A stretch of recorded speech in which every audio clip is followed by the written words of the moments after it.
first big island, and that was Okinawa. The fleet was starting to attack the lower part of Okinawa. They had all the main ships, the battleships, cruisers and destroyers, and the auxiliary personnel and ships. And we were all at that time well aware that the Japanese were using kamikaze airplanes, that is, airplanes filled with explosives, and have the pilots commit suicide by driving the planes into other ships and usually giving it severe damage if not sinking them.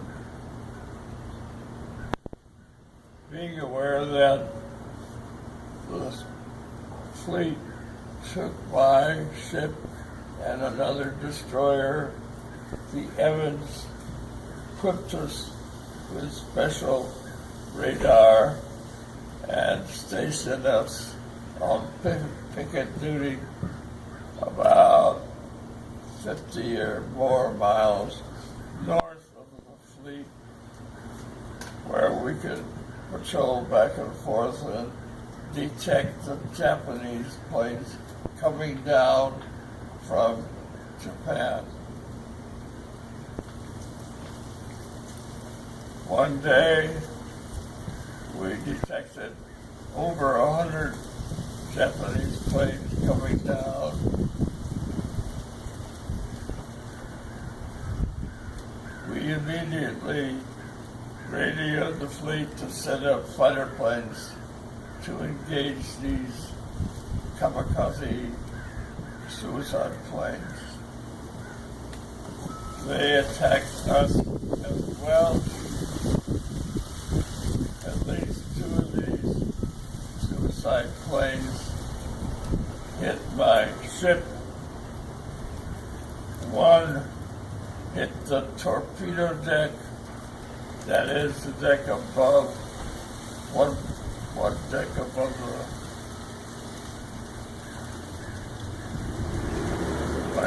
above the main deck, and wiped it out. Second plane hit above the waterline on the starboard side, went down through the deck, down through the engine room, down through the bottom of the hull, and blew up underneath, putting a big hole in the hull. After a while, it looked like the ship was going to sink.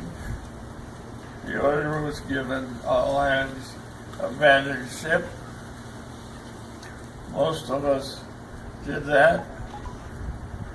There were a number, however, of brave sailors who stayed behind to fight the fires and tend to the wound as best they could. After I swam away with others from the ship, they eventually sent a smaller ship out with cargo nets hanging over the side of the ship into the water, where we could get a hold of these nets and climb up the nets to the deck of the ship, which we did. After another bit of time, it was apparent the ship was not going to sink. So they ordered all hands who were able to reboard the ship, throw everything of any weight overboard to give us more freeboard. We only had a foot to begin with, raised it up to about 18 inches.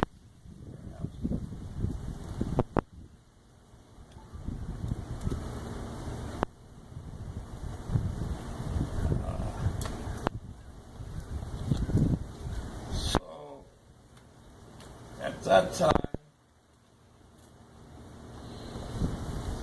they sent an auxiliary ship out carrying a large mattress, just as you have on your boat, only this one was about 15 inches thick, probably 12, 15 feet wide, and probably 40 feet long. The divers were able to fasten lines off to this mattress on one end, hold it underneath the ship, set it in place right over the hole, run extra lines over it, and tighten up all the lines, and you have a large band-aid put over the hole, making it somewhat seaworthy. And then they towed my ship into a harbor on the island that had already been conquered.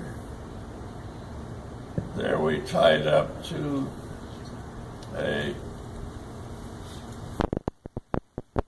repair ship, and they were able to put divers down and weld a big steel plate over the hull, making the boat seaworthy but not battle-worthy. At that time, they sent an ocean-going tug from San Francisco to Japan to take my vessel in tow back to San Francisco. When the tug arrived, we were given an option. Either you could stay with the ship while it was towed back and make an investment in rate, or since you had abandoned ship, you're automatically given a 30-day leave, which I took. Now the rest of it I've heard from people returning from the ship. The tug passed a very big hawser or line or rope to my ship, probably 4 inches wide or maybe bigger. They fastened a tow line to the ship, and we set out to go to San Francisco, but ran into part of a typhoon, same as a hurricane over here. Big waves, lots of wind, and so the ships, the tug and the destroyer, were going up and down, and eventually broke the tow line. They were able to fasten another tow line to my ship, and the same thing happened. It broke. People on the tugboat and another ship, they said, we are going to pass you a fairly large line. We want you to disconnect your anchor and fasten this new line to the end of your anchor chain. We will then pull out all of your anchor chain out of your chain locker till it's empty. You don't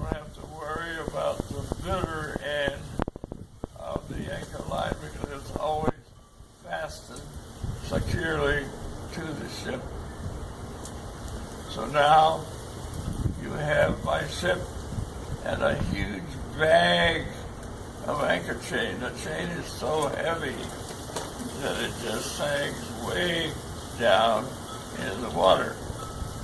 Now, when the ships get underway and when the waves are going up and down, the chain is so heavy, you still have a bag in the center.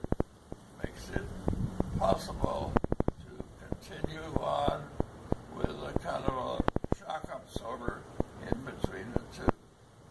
And that's how the ship got back to San Francisco. And that's my story.